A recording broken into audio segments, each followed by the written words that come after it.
Ok. Clap. Bonjour à toutes et à tous, j'espère que vous allez merveilleusement bien. Je suis très content de vous retrouver aujourd'hui, enfin, pour un contenu, on va dire, exclusif sur ma chaîne YouTube. C'est vrai que ces derniers temps, je suis beaucoup moins présent, autant par mail que sur YouTube. La raison est très simple, c'est que je suis en train de préparer beaucoup de projets pour 2022. Ça va être une grosse année pour moi. Et 2021 aura été une année d'apprentissage pour moi, parce que j'aurai appris plein de choses cette année. J'ai plein de choses à développer encore l'année prochaine. Bref, je vous en reparlerai au moment venu, enfin au moment où on va dire ce sera propice pour vous en parler. Aujourd'hui, je reviens pour une vidéo simple, foire aux questions, sur la loi de l'attraction. Je vous ai partagé il y a quelques temps maintenant ma formation offerte Les secrets de la loi de l'attraction. Donc vous avez été déjà plusieurs milliers à y participer, plusieurs milliers également à me faire vos retours, qui ont été, on va dire, en grande majorité extrêmement positifs. Mais il y a quand même quelques questions qui revenaient de temps en temps. Donc c'est pour ça que par mail, je vous avais demandé il y a quelques semaines de me poser vos questions, tout simplement pour vous proposer une vidéo foire à questions que je pensais mettre dans la formation, que d'ailleurs je vais mettre également dans la formation, mais je trouvais ça aussi intéressant de la partager sur YouTube, comme ça que peut-être que certaines personnes pourraient directement avoir ces réponses-là sur ma chaîne YouTube, même s'ils ne suivent pas la formation, et peut-être que ça les motiverait également à travailler un petit peu plus sur leur capacité on va dire, à arpenter leur cheminement spirituel, ou du moins leur cheminement en conscience, de leur façon d'attirer ce qu'ils souhaitent ou non dans leur réalité. Je vais y arriver. Donc en fait, j'ai sélectionné du coup 9 questions qui me semblaient être les plus pertinentes, mais surtout les plus globales, de répondre véritablement à ce que la plupart des personnes se posent en fait comme type de questions. Donc il ne va pas y avoir de questions, on va dire, très simples, dans la mesure où je pense y avoir assez répondu, on va dire aux questions basiques sur la loi de l'attraction, comment ça fonctionne, etc. etc. J'ai déjà fait plusieurs vidéos sur ma chaîne YouTube sur ce type de questions, et puis j'ai fait toute une formation, donc on va pas revenir dessus. Là je vais aller sur des questions, on va dire, qui sont un peu plus précises, peut-être des sujets que j'ai un petit peu moins développés, peut-être que j'ai un petit peu trop survolé, parce que du coup certaines personnes ont encore des questions. Et puis on va se lancer tout de suite avec la première question. Donc première question, comment réussir à lâcher prise et ne plus penser à nos intentions pour laisser agir l'univers quand on doit faire des efforts pour vibrer une nouvelle énergie et adopter un nouvel état d'esprit qui demande d'exercer un contrôle sur ses pensées? Alors, première chose, je vais commencer par la fin. On ne demande pas du tout d'avoir un contrôle sur ses pensées. Enfin, c'est pas on demande d'ailleurs, ces personnes ne demandent quoi que ce soit. L'idée justement, c'est de réussir à moins penser, d'être beaucoup plus présent. Pourquoi? Parce que quand tu es plus présent, tu es plus disponible, tu es plus conscient, tu es dans ton instant en fait, si tu veux. Donc tu lâches prise par rapport justement à tes pensées quand tu es présent. Donc tu n'as pas à avoir une sorte de contrôle sur tes pensées, tu as juste à être présent, disponible, être dans l'accueil de ce que tes cinq sens te suggèrent par rapport à ce que tu peux percevoir de la réalité en un instant précis, si tu veux. Donc en fait, toi, quand tu veux utiliser la loi de l'attraction, tu vas poser une intention. Donc peut-être que tu as un objectif ou peut-être qu'il y a quelque chose que tu as envie d'attirer dans ta réalité. Tu vas poser une intention précise, bien formulée. Peut-être que tu vas exercer une forme de visualisation pour pouvoir, on va dire, ouvrir certaines portes, créer, on va dire, un potentiel de réalité au niveau quantique. Et ensuite, tu as juste à être présent, en fait. Tu as juste à être présent et être dans l'accueil, dans l'observation de comment est-ce que l'univers va t'amener, justement, à découvrir ce que tu souhaites attirer dans ta réalité. Tout simplement. Parce que en créant ce cheminement de visualisation, tu vas ouvrir un potentiel. L'univers, lui, va créer, on va dire, une succession de synchronicités pour t'amener, justement, vers cet instant précis que tu as visualisé. Donc en fait, l'idée, c'est pas d'avoir un contrôle sur tes pensées, parce que sinon tu vas être complètement, ça va te rendre fou si tu veux contrôler toutes tes pensées. Le but, c'est d'essayer de penser le moins possible, simplement prendre conscience, si tu veux, que tes pensées, elles sont issues de ton mental, c'est quelque chose qui tourne un petit peu en boucle. Et donc l'idée, ce serait de mettre un peu ça de côté, finalement. C'est intéressant de penser à certains moments, hein, c'est intéressant d'analyser, c'est intéressant de rationaliser certaines choses, mais la plupart du temps, surtout pour la loi de l'attraction, c'est encore plus intéressant justement d'être présent, après avoir simplement posé une intention. La seule chose à faire, comme je t'ai dit, c'est poser une intention, visualiser, et après tu te laisses cheminer, tout simplement, tu te laisses bercer par ce que l'univers va te suggérer. Deuxième question, que dois-je visualiser, mon objectif final ou mes objectifs intermédiaires? Les deux. Tiens, elle est intéressante cette question en plus parce que justement je regardais il y a quelques jours koh parce que j'adore cette émission, bon bref on va pas parler de ça, mais justement quelqu'un à un moment donné parlait, disait que lui il a un seul objectif, c'est gagner l'aventure, mais il sait que pour atteindre son objectif, le seul, il y a des objectifs intermédiaires. Par exemple aller jusqu'à la réunification, ensuite aller jusqu'à l'orientation, etc., etc., pour ceux et celles qui suivent ce programme. Donc en fait tu dois visualiser les deux. Le plus intéressant, c'est d'avoir, on va dire, au plus profond de toi que tu as vraiment bien ancré ton objectif final, puisque tu l'as assez visualisé, ou du moins tu as été assez précise dans ta visualisation.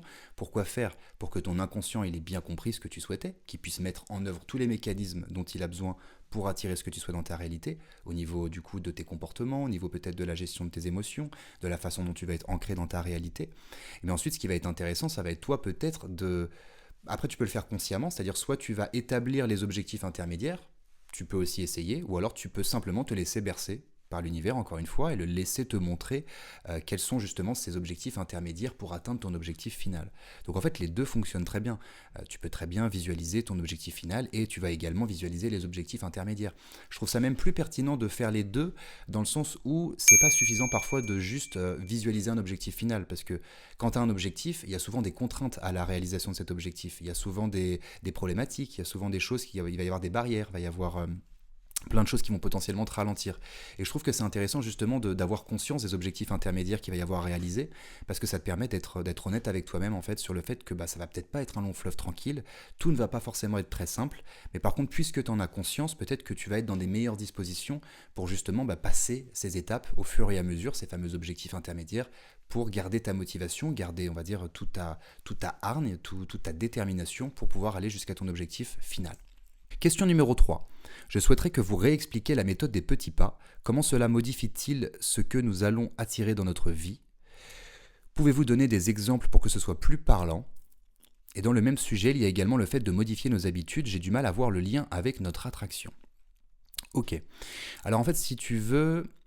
Alors en fait, la méthode des petits pas, c'est simplement pour t'accompagner vers un changement.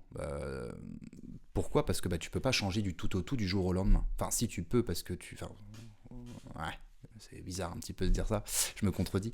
Mais en fait, oui, tu peux changer très rapidement. Il y a différentes méthodes qui peuvent te permettre de le faire, mais la plupart du temps, pour une personne lambda, le plus simple, ça va être justement de faire des petits pas, de commencer à arpenter, à appréhender un changement, si tu veux. Pour modifier par exemple une habitude, tu vas devoir progressivement peut-être casser ta routine, installer des nouvelles habitudes pour ne plus avoir à répéter tes anciennes habitudes. Et c'est ça que j'appelle les petits pas. C'est progressivement passer un étage, puis un deuxième étage, puis un deuxième étage, un troisième étage, un quatrième, un cinquième. Bref, vous avez compris. L'idée, c'est pas simplement de se dire, voilà, je vais aller tout là-bas, et du jour au lendemain, paf, je vais complètement tout changer dans ma vie. La plupart du temps, ça va pas se passer comme ça, parce que notre inconscient, il déteste le changement. Lui, justement, l'inconscient, il est fait pour nous créer, on va dire, des habitudes, des automatismes. Donc quand tu vas vouloir casser ces automatismes, tu as une partie inconsciente de toi qui va pas du tout être OK avec ça en fait, et qui va presque te forcer à reprendre tes habitudes. Donc toi, quand tu veux changer, pourquoi est-ce que tu as envie de changer? Parce que tu veux attirer quelque chose que tu n'arrives pas à attirer, par exemple. Si tu n'arrives pas à attirer quelque chose que tu veux attirer dans ta réalité, c'est qu'il faut probablement que tu changes quelque chose. Ce que tu vas devoir changer, ça va peut-être être des comportements, ça va peut-être être ta façon d'appréhender ta réalité, ta philosophie de vie, peut-être la façon de gérer tes émotions, peut-être certains aspects au niveau de tes relations sociales. Bref, il va y avoir du changement à réaliser. La méthode la plus simple pour pouvoir changer, c'est de faire des petits pas vers le changement. C'est de changer une petite brique, si tu veux, tous les jours. Tu vas changer quelque chose pour qu'au bout d'un certain temps, il y ait un grand changement qui soit dessiné et que ce soit réalisable, tout simplement, que tu ne vas pas complètement perturber ton inconscient.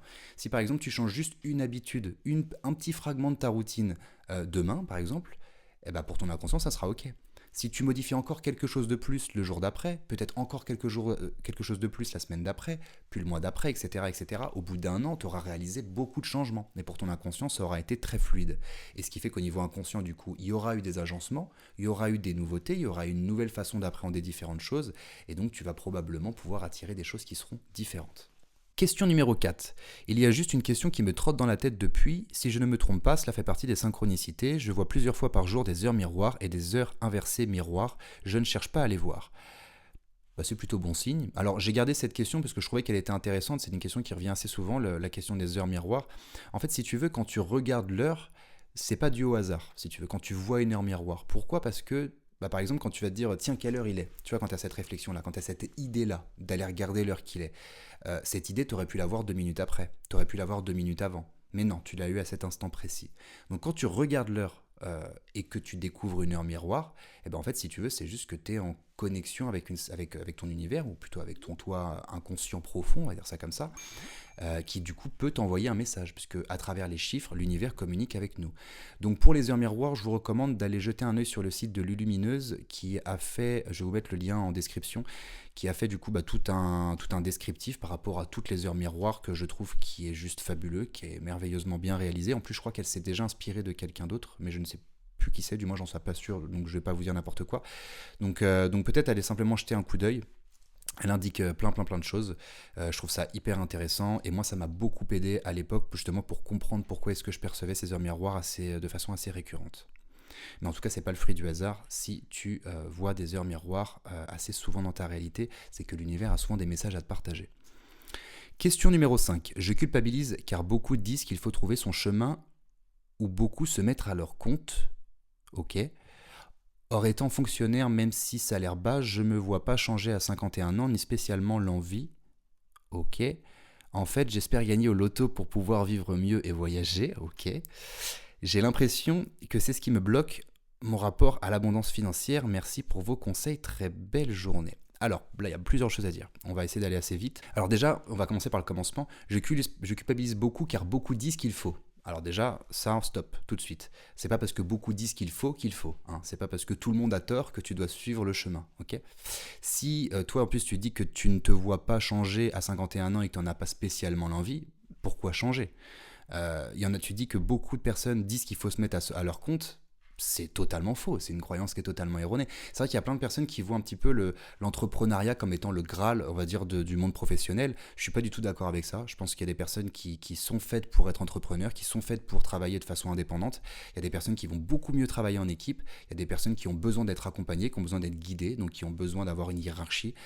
Bref, tu dis qu'il faut trouver ton propre chemin, ça c'est vrai, de toute façon tu es déjà sur ton chemin de vie, hein, j'ai envie de te dire, peu importe ce que tu fais. Alors après tu peux peut-être suivre toi ce qui t'aspire réellement, mais ce qui t'aspire réellement ça peut être une fonction dans une entreprise. Pourquoi pas ? Peut-être que ce qui va t'aspirer, je sais pas, ça va être par exemple d'être designer, et que peut-être que pour toi ça va être beaucoup plus simple d'être designer dans une entreprise que d'être designer à ton compte. Vous voyez ce que je veux dire ? Donc en fait, t'es pas du tout obligé de te mettre à ton compte, ça c'est totalement faux, du moins en tout cas c'est ma croyance. Et justement, ça va t'amener de la culpabilité parce que les gens vont dire que, mais les gens on s'en fout de ce qu'ils pensent, on va dire ça comme ça. Hein. Le plus important c'est ce que toi tu ressens pour toi, être bon pour toi. Donc si tu ne te vois pas changer, pourquoi le faire ? Si tu n'as pas l'envie, pourquoi le faire ? Ensuite, tu dis que tu espères gagner au loto pour pouvoir vivre mieux et voyager. Bon, je pense qu'il y a beaucoup de gens qui ont envie de gagner au loto. Maintenant, je pense que si tu veux, pour moi, les personnes qui gagnent au loto, c'est pas le fruit du hasard, c'est que l'univers a décidé que ces personnes-là devaient gagner ce type de somme d'argent. Je pense que c'est des grosses responsabilités de gagner ces sommes d'argent. Et je pense que pour la plupart d'entre nous, ce serait un frein à notre évolution. Moi, vous voyez, j'ai arrêté de jouer à ces choses-là depuis maintenant un bon moment parce que je sais que ça me mettrait probablement pas dans les meilleures dispositions pour évoluer. Alors, je sais que je suis assez conscient, après là c'est entre moi et moi, pour justement ne pas faire n'importe quoi et ne pas changer du tout au tout, je resterai exactement la même personne et au contraire, peut-être que ça m'aiderait à faire de très belles choses, mais ça peut également me freiner. Donc, je pense pas que l'univers veut ça pour moi. Bon, ça c'est ma croyance. Maintenant, du coup, espérer gagner au loto pour pouvoir vivre mieux, je trouve ça un peu bancal, mais là c'est encore une fois que ma façon de penser. Pourquoi ? Parce que tu te bases uniquement sur un facteur chance, sur quelque chose que tu ne vas pas du tout maîtriser pour le coup, si ce n'est le fait d'aller jouer, au lieu de miser sur tes compétences, ou au lieu de miser sur ta personnalité, sur le fait que tu peux évoluer et améliorer ta capacité d'attraction, si tu veux. Donc je trouve ça un petit peu dommage. Et donc j'ai l'impression que c'est ce qui me bloque par rapport à l'abondance financière. Donc c'est vrai que si tu n'as pas envie de changer, que tu ne ressens pas l'envie, que tu n'as pas du tout envie de te mettre à ton compte et que tu espères avoir une abondance financière en gagnant au loto, je vais être honnête, il y a très peu de chances que ça arrive en fait. Puisque du coup tu as une chance sur plusieurs millions, il me semble, de gagner au loto. Donc malheureusement il y a peu de chances que ça arrive. Peut-être que pour pouvoir attirer on va dire une abondance financière, peut-être que tu pourrais développer des nouvelles compétences par rapport à ce que toi tu as envie de faire, par rapport à ce qui toi t'inspire réellement, pour trouver un poste qui te correspond encore plus, pour lequel tu seras payé à ta juste valeur et qui te permettra du coup de découvrir une certaine forme d'abondance financière. Ça peut être un exemple. J'espère avoir répondu à ta question. Question numéro 6. Peux-tu nous éclairer un peu plus sur le fait de passer une deuxième fois dans le passé ? Alors ça, c'est une question qui fait référence du coup à la vidéo numéro 8 de la formation Les secrets de la loi de l'attraction. C'est pas la première fois que je vois cette question. Je vais vous expliquer, mais de toute façon, il y a une autre question, la question 9, vous allez voir que justement, elle va répondre, on va dire, à cette vidéo, à une incompréhension que certaines personnes ont rencontrée notamment, même s'il y a plus de personnes qui ont compris, fort heureusement, que de personnes qui n'ont pas forcément compris. Cette vidéo qui est assez complexe, l'explication était extrêmement complexe, donc j'ai tenté de faire de mon mieux, mais peut-être qu'à travers ces réponses aujourd'hui, je vais pouvoir aller encore un peu plus loin.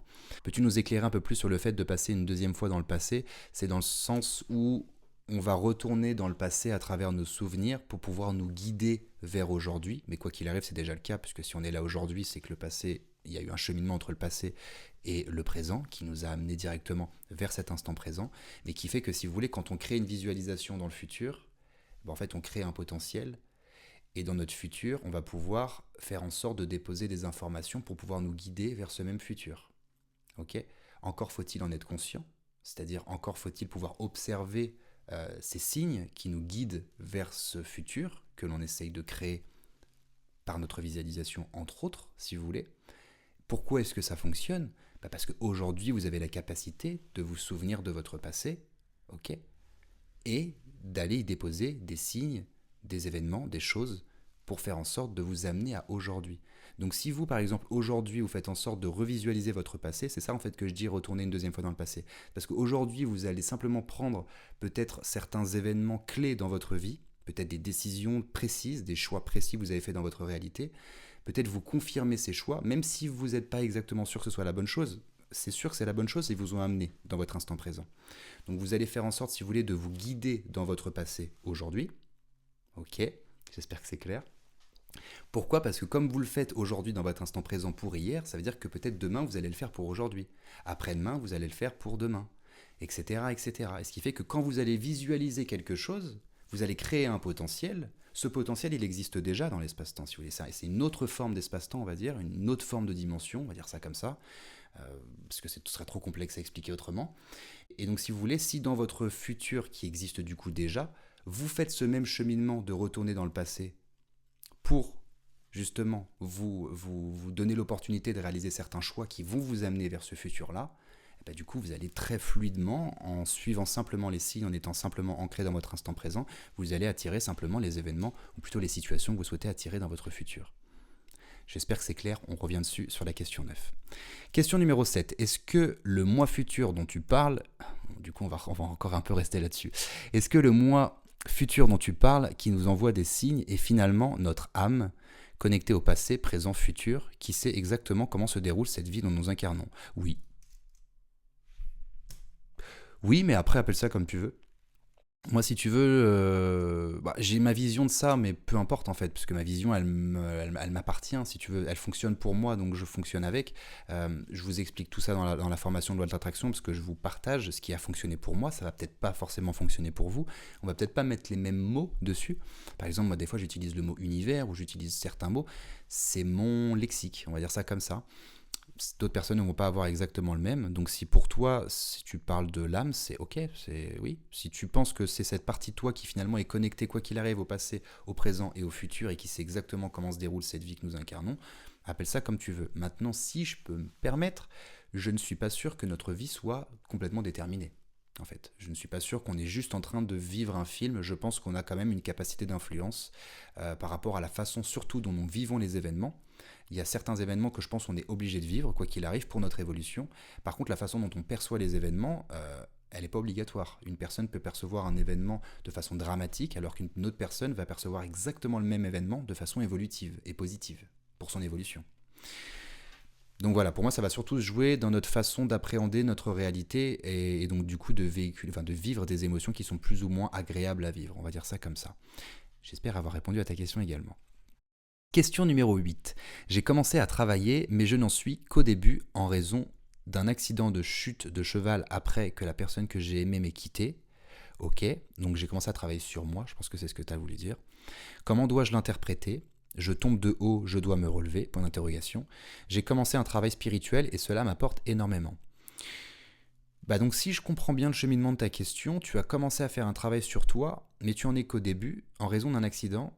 Et du coup, à la fin, tu me dis que tu as commencé un travail spirituel et que cela t'apporte énormément. Donc, est-ce que tu n'as pas attiré un accident justement pour pouvoir te poser un peu plus avec toi-même et développer ton travail spirituel pour évoluer de façon peut-être plus objective, plus alignée envers qui tu es réellement. Moi, c'est une anecdote que je vous ai déjà partagée sur YouTube, mais également dans d'autres formations. Quand j'ai commencé à lancer mon activité véritablement, c'est-à-dire en début 2019, je me suis très rapidement cassé le bras. Double fracture, c'était pas ouf. Mais en fait, si vous voulez, c'était pour moi, c'est génial en fait, parce que j'étais en train de faire n'importe quoi, j'étais en train de faire toutes les erreurs qu'un jeune entrepreneur peut faire. Et ce qui fait qu'au début, pour moi, je patinais complètement. Bref, je voyais pas comment est-ce que je pouvais m'en sortir et comment est-ce que je pouvais faire en sorte que mon activité fonctionne. Et pourtant, quelques mois après, ça a commencé à très bien fonctionner pour moi. Et cette période où du coup, j'avais un bras cassé, je suis droitier, donc je ne pouvais plus écrire, je ne pouvais plus taper à l'ordinateur. Et j'ai vraiment pris ça comme un signe en me disant, ok, bon là, l'univers visiblement veut que j'arrête d'écrire, veut que je fasse pause, que j'arrête de faire ce que je suis en train de faire, parce que peut-être que je suis en train de faire n'importe quoi, et peut-être qu'il faut que je fasse un peu plus d'introspection, que je vois les choses différemment, que j'appréhende mon activité différemment, etc., etc. Et au final, du coup, j'ai été en arrêt pendant à peu près 2-3 mois, enfin en arrêt, j'étais du coup en micro-entreprise, donc j'étais en arrêt, voilà. Mais en tout cas, cette période, quoi qu'il arrive, elle m'a fait beaucoup de bien parce qu'elle m'a permis vraiment de me poser avec moi-même et on va dire, d'établir des nouvelles bases pour le moment où je vais reprendre mon activité. Et après, quand j'ai repris mon activité, j'ai créé ma chaîne YouTube. Ça a été une des premières choses que j'ai fait. Et puis, du coup, ça a plutôt bien fonctionné pour moi. Donc cet accident, est-ce que tu dois l'interpréter ? C'est à toi de voir. Déjà, peut-être que tu devrais t'intéresser à la psychoénergie qui te donnera certaines réponses, probablement, surtout si tu as eu des blessures. Maintenant, oui, j'ai envie de te dire comment est-ce que tu l'as interprété. Tu tombes de haut, oui. Oui, du coup, un cheval, c'est assez grand quand même. Et tu dois te relever, oui, forcément. Et peut-être que le fait justement d'avoir commencé à faire ce travail spirituel, c'est justement exactement ce que tu devais faire. Et peut-être que tu dois continuer dans ce sens-là, surtout si cela t'apporte énormément, comme tu le dis toi-même.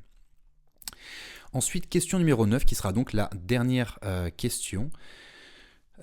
Alors c'est une longue question, je vais vous la lire en entier, peut-être que je vais même la mettre aussi du coup au montage pour que vous puissiez la lire parce qu'elle est assez complexe. Je pense avoir compris la théorie, à savoir, de la même façon que mon moi du présent est capable de communiquer, entre guillemets, avec mon moi du passé, pour lui dire avec certitude ce qu'il va vivre, puisqu'il le vit aujourd'hui, là totalement ok, alors mon moi du futur sait avec certitude ce que mon moi du présent va vivre puisqu'il le vit déjà aussi dans le futur. Alors oui, alors avant de lire le reste, je vais rajouter juste une petite nuance. Il n'y a pas un moi du futur. Il y a plein de potentiels de toi futur. Maintenant, quand tu réalises une visualisation, tu crées un potentiel de moi futur. Et justement, s'il te plaît, c'est celui-là que tu vas aller essayer de rejoindre. Je reprends. En synthèse, mon moi futur est à mon moi présent, ce que mon moi présent est à mon moi passé. Ça, c'est totalement juste. C'est justement ce que j'ai voulu partager dans la question 6. Est-ce bien cela ? Oui. Si oui, ma question est la suivante, super. De façon pratique et surtout pour faire le lien avec la loi de l'attraction, comment attirer le futur ? La visualisation. Voilà, j'ai pas encore lu le reste, mais la visualisation. Quand tu vas visualiser, tu vas te créer ce fameux cheminement qui va te permettre de développer ce que tu as besoin de développer au niveau inconscient, parce que notre inconscient, c'est plus de 97% de notre réalité. Tout ce que notre façon de penser, notre façon d'appréhender nos émotions, notre philosophie de vie, tous nos mécanismes physiologiques, nos comportements automatiques, nos apprentissages, etc., etc. Tout ça, c'est inconscient en fait. Donc si tu veux, ta capacité d'attraction, elle est principalement inconsciente. Donc quand tu réalises de la visualisation, qu'est-ce qui se passe ? Tu modifies ton état de conscience et tu laisses émerger un peu plus ton inconscient. Donc quand tu vas visualiser quelque chose, tu vas solliciter ton imagination. Soit dit en passant, une partie de notre cerveau ne fait pas la différence entre le réel et l'imagination. Donc quand tu vas visualiser, qu'est-ce que tu vas faire ? Tu vas indiquer à ton esprit inconscient ce que tu souhaites dans ta réalité. De là, si lui il a bien perçu la chose, si ça s'est bien ancré au plus profond, il va agencer progressivement des nouveaux comportements, peut-être des nouvelles habitudes, des nouvelles envies, des nouvelles pensées, des nouvelles idées, qui vont progressivement t'amener justement à aller dans le sens de cette visualisation. En plus de ça, quand tu vas visualiser, tu vas utiliser des formes pensées qui vont permettre à l'univers, d'un point de vue quantique, de travailler avec toi, avec ton inconscient du coup, pour pouvoir t'accompagner vers ça. De toute façon, tu es l'univers. Mais bon, ça c'est encore autre chose. On en parle également dans la formation, donc je ne reviendrai pas dessus. En effet, en regardant la vidéo, je continue du coup la question. En effet, en regardant la vidéo, j'ai davantage l'impression qu'il s'agit de déterminisme, comme si tout était déjà inscrit dans le futur, et qu'il suffisait donc de suivre son intuition avec le mois présent pour être guidé vers le mois futur qui existe déjà puisque le temps n'est pas linéaire. Oui. Oui, mais tu as plusieurs possibilités de futur. C'est là, en fait, je pense que c'est ça que tu n'avais pas compris. Je sais plus qui a posé cette question. J'ai pas mis les noms pour que ça reste anonyme. En fait, tu as plusieurs potentiels de futur. C'est ça qu'il faut bien comprendre. À partir du moment où tu as compris ça, quand toi tu réalises une visualisation, tu ouvres un potentiel de futur que toi tu souhaites, si tu veux. Donc tu vas demander à ton inconscient d'aller vers ce futur-là. À partir du moment où tu te fais confiance par rapport à ce futur-là que tu souhaites arpenter, toi tu n'as plus qu'à regarder en arrière, à te dire ok, donc là j'ai fait tel choix, c'était cool, là j'ai fait tel choix, c'était bien, tu vas te confirmer les choix que tu as fait dans ton passé par le souvenir, donc comme une visualisation inversée si tu veux. Tu vas revisualiser ton passé, les choix que tu as fait, et tu vas faire en sorte, et là on va se servir de l'espace, mais là je vous invite vraiment à regarder la formation, sinon mon explication va devenir beaucoup trop longue, pour pouvoir faire en sorte de déposer les informations nécessaires pour t'amener à ton moi du présent. Et de toute façon ça va fonctionner, puisque tu es là aujourd'hui. Mais l'idée de le faire, c'est de commencer à créer ce cheminement, de retourner dans le passé pour déposer des informations. Parce que hier, quoi qu'il arrive, ça fonctionne, tu es arrivé à qui tu es aujourd'hui, mais pour pouvoir aller vers ton futur, il faut que ton moi futur te guide aujourd'hui. Et pour que tu sois guidé aujourd'hui, il faut que tu commences aujourd'hui à prendre le pli en allant dans ton passé. Pour que demain, tu aies le pli d'aller dans ton passé. Et que là, etc. Je pense que vous avez compris. Du moins, j'espère. N'hésitez pas à me dire en commentaire si c'est assez clair, mes réponses. C'est des choses qui sont vraiment pas simples à expliquer, comme je pense que vous allez le constater de toute façon. Du coup, je continue parce qu'en même temps, là, il y a plein de questions en une. C'est un peu la question finale, on va dire ça comme ça. Du coup, y a-t-il un moyen de créer son futur en agissant dans son présent ? Si oui, comment de façon pratique ? Exactement comme je viens de l'expliquer. Dans ton présent, tu vas te permettre de retourner dans ton passé et en même temps, de temps en temps, peut-être une seule fois d'ailleurs, peu importe, tu vas visualiser les portes que tu souhaites pour ton futur, pour ensuite, dans ton futur, demain, revisualiser aujourd'hui, etc. Tu n'es pas du tout obligé de le faire tous les jours. Moi, ce que j'ai fait dans ce cheminement-là, il me semble que j'en parle dans la formation, c'est uniquement les choix qui ont vraiment été décisifs. Si vous voulez, je pense que dans la vie, parfois, on a vraiment la sensation qu'il y a un moment qui est charnière, en fait, où il y a plusieurs portes qui s'ouvrent à nous. On se dit, dans quel chemin je vais ? On a une véritable hésitation, que ce soit dans nos relations, que ce soit au niveau professionnel, au niveau personnel, au niveau familial, au niveau de toutes les décisions. Parfois, il y a vraiment des moments charnières où on a plusieurs décisions à prendre. Et puis on va prendre un chemin, parce que de toute façon à un moment donné il faut bien qu'on avance, donc on va prendre un chemin, et puis ça va nous amener progressivement à qui nous sommes aujourd'hui. Donc oui, nous pouvons créer notre futur par de la visualisation en agissant dans notre présent. Ça c'est la façon la plus pratique, j'ai envie de te dire. Maintenant le niveau supérieur, c'est du coup d'utiliser cette fameuse compréhension de l'espace-temps, de la mettre en lumière et de la mettre en pratique surtout. Ou bien tout est déjà écrit, et on n'a qu'à se laisser guider par le moi du présent, auquel cas il ne s'agirait pas d'attraction mais d'intuition. En fait, si tu veux, tout est écrit, oui, mais encore une fois, attends, je vais prendre un truc. Bon, bref, tant pis. Tu as plein de possibilités. Tu as des millions de possibilités pour ton moi du futur. L'idée, c'est que toi, tu te fixes sur une avec ton intention, avec ta visualisation et que tu suives ce cap tout simplement. Quand tu vas aller sur ce cap-là, puisque tu fais le travail, ce qui va se passer simplement, c'est que tu n'as plus qu'à suivre ton intuition. Tu n'as plus qu'à être ancré dans le présent, à observer autour de toi de quelle façon est-ce que ton moi du futur te guide. Puisque du coup, ton moi du présent a guidé ton moi du passé vers aujourd'hui. Tu as déjà fait le boulot. Donc considère justement, puisque tu as fait ce travail aujourd'hui, que plus tard, tu auras fait le travail pour cette période-là. J'espère vraiment que je suis clair. Je te remercie d'avance pour ton retour. Je ne sais pas si j'ai été clair, désolé. Si c'était clair, mais c'était une grosse question. Mais en même temps, c'est bien, ça permet de répondre à plein de choses. Donc voilà. Donc en tout cas, voilà, ça sera tout pour cette vidéo foire à questions, loi de l'attraction. Alors peut-être que certaines personnes ne m'avaient pas posé, n'ont pas vu les questions qu'elles m'ont posées. C'est pas qu'elles n'étaient pas forcément pertinentes, c'est que peut-être que c'était quelque chose que j'ai répondu très clairement dans la formation. Donc je ne vais pas me répéter sur des choses que j'ai très clairement expliquées. Peut-être que si vous avez d'autres questions, posez-les en commentaire, n'hésitez pas. Évidemment, j'irai voir vos commentaires et j'irai répondre à toutes vos questions. Parce que je pense que pour ce qui est de la loi de l'attraction, on va arrêter les vidéos pour le moment sur YouTube, parce que j'ai déjà proposé plusieurs visualisations créatrices sur la loi de l'attraction, j'ai proposé plusieurs vidéos théoriques, j'ai fait du coup toute une formation qui dure quasiment 9 heures. Il me semble, non pas qu'on a fait le tour du sujet, parce qu'on fera jamais le tour du sujet, mais du moins on a assez accordé, j'ai en tout cas, ça c'est plus personnel du coup, dans mes travaux, j'ai assez accordé de temps à cela, j'ai eu mes réponses, j'ai fait en sorte de vous les offrir de la meilleure façon que j'ai pu le faire, et puis maintenant j'ai simplement envie qu'on puisse passer à autre chose, peut-être en voyant ça non pas comme de l'acquis, la loi de l'attraction, mais quelque chose qu'on a maintenant bien compris, qu'on met en application dans notre quotidien pour pouvoir attirer ce qui nous intéresse réellement sur tous les plans dans notre réalité. Donc ce sera tout pour moi. J'espère que cette vidéo vous a plu. Si c'est le cas, n'hésitez pas à me le signaler dans les commentaires, à peut-être la partager à d'autres personnes qui peuvent être intéressées, à liker la vidéo bien évidemment, à vous abonner si ce n'est pas encore déjà fait. Non, je ne vous abandonne pas sur YouTube. Il y a des personnes des fois qui commentent quand je mets une vidéo « Ah ça y est, tu es de retour ». Je n'ai jamais disparu. C'est juste que comme je vous ai dit en début de vidéo, j'ai tellement de nouveaux projets qui arrivent en 2022 que cette année, ça a été vraiment une grosse période d'apprentissage sur différents types de domaines artistiques en plus, où du coup j'ai eu beaucoup moins le temps. J'ai vraiment, en ce moment, j'ai l'impression d'avoir 10 métiers. Donc forcément c'est pas simple d'accorder vraiment beaucoup de temps dans chaque chose, et puis moi j'aime bien être vraiment impliqué en fait quand je fais quelque chose. Par exemple quand je fais une vidéo YouTube, j'aime bien être à fond dedans, être vraiment concentré dans ce que je suis en train de faire et ne pas être en train de penser à autre chose. Donc voilà, donc quoi qu'il arrive, je suis encore là. J'ai encore d'autres vidéos à vous proposer, soyez tranquilles. Peut-être que d'ailleurs si vous avez des suggestions de vidéos, vous pouvez également me les partager en commentaire, je vous répondrai avec grand plaisir. Donc en tout cas prenez bien soin de vous, je vous retrouve très vite, et puis je vous dis à bientôt. Et ciao.